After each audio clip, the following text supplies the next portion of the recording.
Gencatan senjata tidak resmi yang selama lebih dari 4 tahun menahan konflik di perbatasan Arab Saudi dan Yaman akhirnya runtuh.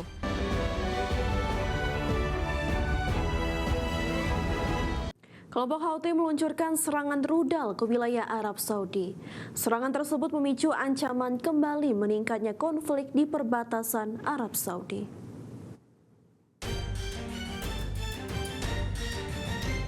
Gencatan senjata tidak resmi yang selama lebih dari 4 tahun menahan konflik di perbatasan Arab Saudi dan Yaman akhirnya runtuh.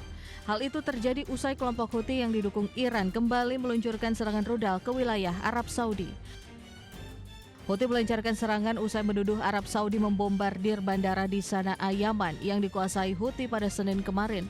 Serangan ini menjadi yang pertama diklaim Houthi terhadap Arab Saudi sejak gencatan senjata informal mulai berlaku pada Maret 2022.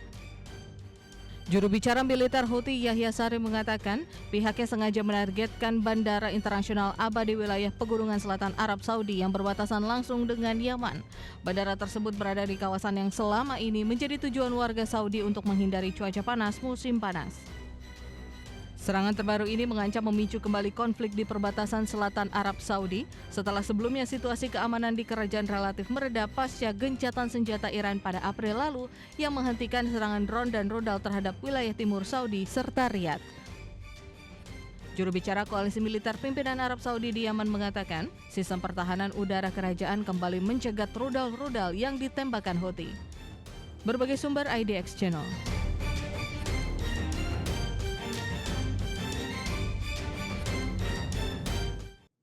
Dalam sidang paripurna DPR RI, Menteri Keuangan Purbaya Sadewa menyebut keputusan S&P yang mempertahankan rating utang atau kredit Indonesia tak terlepas dari momen dirinya bersama dengan beberapa anggota DPR menemui S&P pada April 2026 di sela IMF Spring Meetings.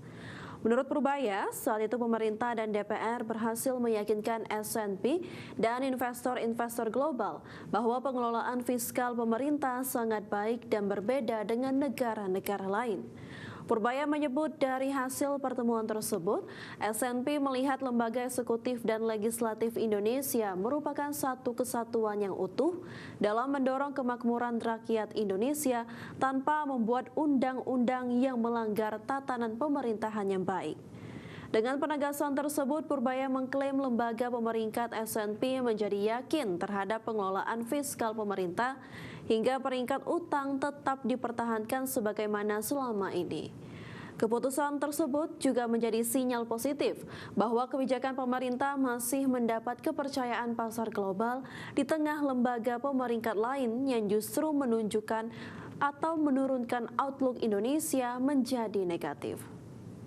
Jadi beberapa bulan lalu, bulan April ya Ibu ya, kami dengan anggota DPR, Ibu Sari datang ke sana, Pak Misbakun, Pak Hekal, ketemu investor dan S&P dan menggambarkan bahwa di Indonesia nggak sama dengan negara lain.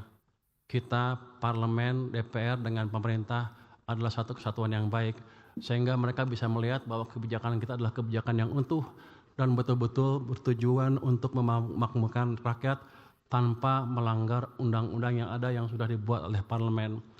Dengan kerjasama yang tadi itu, ketika kita ke Amerika itu, lembaga pemerintah menjadi yakin bahwa kita memang. Harga khusus BBM nelayan dengan kapal 30-200 gross ton yang ditetapkan sebesar 15.000 per liter ditujukan untuk mendukung daya saing perikanan tanpa bebani APBN. Menteri Energi dan Sumber Daya Mineral Bahlil Lahadalia mengatakan bahwa kebijakan menetapkan harga BBM solar untuk nelayan Rp15.000 per liter tersebut merupakan upaya pemerintah memberikan kepastian bagi pelaku usaha di sektor perikanan. Menurut Bahlil, harga Rp15.000 per liter diharapkan dapat membantu operasional nelayan dengan kapal berukuran 30 GT ke atas. Bahlil juga menegaskan bahwa Kementerian ESDM akan segera menindaklanjuti arahan Presiden dengan menerbitkan surat keputusan. Pihaknya juga meyakinkan bahwa pembiayaan dukungan harga solar nelayan menggunakan dana non-APBN. Selain itu, Menteri Bahlil juga menegaskan bahwa pemerintah akan memastikan implementasi kebijakan tersebut berjalan tetap tepat sasaran. Termasuk dengan penentuan titik-titik penyaluran akan dikoordinasikan dengan Menteri Kelautan dan Perikanan agar tidak menjadi penyalahgunaan. Ya, tadi seperti apa yang disampaikan oleh Pak Menko, ini semua dalam rangka bagaimana memberikan rasa kepastian bagi saudara-saudara kita pelaku usaha di sektor perikanan. Karena memang kan harganya agak tinggi sekarang. Nah, dengan harga 15.000 ini diharapkan dapat membantu proses operasional. Pengamat ekonomi dari Center of Economic and Law Studies atau CELIOS meminta pemerintah meninjau ulang program Koperasi Desa Merah Putih yang dinilai tidak berdampak signifikan bagi ekonomi masyarakat desa. Peneliti CELIOS Isnawati Hidayah menilai, Kopdes Merah Putih hanya memerangi toko kelontong milik masyarakat yang telah lama berjalan. Isnawati mengungkapkan anggaran yang digelontorkan pemerintah untuk Kopdes Merah Putih yang mencapai 34,57 triliunan dipandang jauh dari konsep awal sebagai penggerak ekonomi desa. Dengan melakukan penerapan top-down, Koperasi Desa Merah Putih hanya sebagai toko kelontong yang didukung pemerintah dan justru melawan toko kelontong milik masyarakat yang didanai dari dana pribadi. Yang lebih miris lagi, barang yang dijual oleh Kopdes justru bukan hasil dari panen masyarakat atau produk UMKM, melainkan yang dijual Kopdes sebanyak 61% transaksi Kopdes dari pupuk subsidi pemerintah, 38% dari sembako seperti beras, minyak goreng hingga LPG, dan sangat minim produk hasil petani khususnya UMKM. Sehingga Isna menyebutkan capaian administrasi yang hanya dibanggakan pemerintah tanpa ada dampak real dari masyarakat.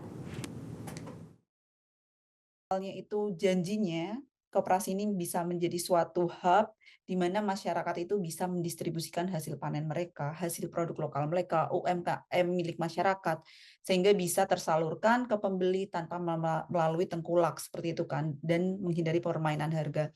Tetapi faktanya sekarang sangat jauh dari apa yang dijanjikan ya begitu. Dan berdasarkan data dari website laman resmi mereka yang dianalisis oleh CELIOS itu membuktikan bahwa 61,3% transaksi dari KDMP itu berasal dari pupuk subsidi dan 38,7% lainnya adalah dari beras, minyak goreng, gula, LPG, rokok seperti itu, dan sangat minim berupa produk pertanian lokal atau hasil panen petani itu tidak. Pemirsa, Amerika Serikat meluncurkan serangan gelombang ketiga terhadap Iran pada Senin kemarin. Ya, rangkaian serangan tersebut ditujukan untuk memperlemah kapabilitas operasional pasukan tempur Iran.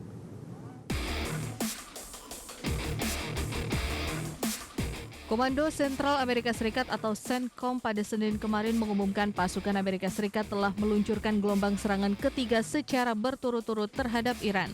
Operasi terbaru yang membidik infrastruktur militer tersebut dieksekusi atas perintah langsung Panglima tertinggi guna memperlemah kapabilitas operasional pihak Iran. Pengumuman tersebut sekaligus menandai babak eskalasi baru dalam serangan udara terhadap Iran yang diluncurkan oleh Amerika Serikat. CENTCOM mengklaim rangkaian serangan ini ditujukan untuk memberikan konsekuensi kerugian yang besar bagi pasukan militer Iran serta mereduksi kapabilitas operasional pasukan tempur Iran. Serangan terbaru Amerika Serikat juga menjadi bagian dari perluasan penggunaan sistem senjata otonom oleh Pentagon dalam kampanye militernya terhadap Iran, di mana selain menggunakan drone laut, Amerika Serikat juga mengarahkan drone serang sekali pakai yang dikembangkan dengan model serupa drone Shahid milik Iran. Di sisi lain, pemerintahan Presiden Amerika Serikat Donald Trump berencana menggelontorkan dana hingga puluhan miliar dolar Amerika untuk berbagai platform otonom. Hal itu seiring dengan perubahan karakter peperangan modern. Berbagai sumber IDX Channel.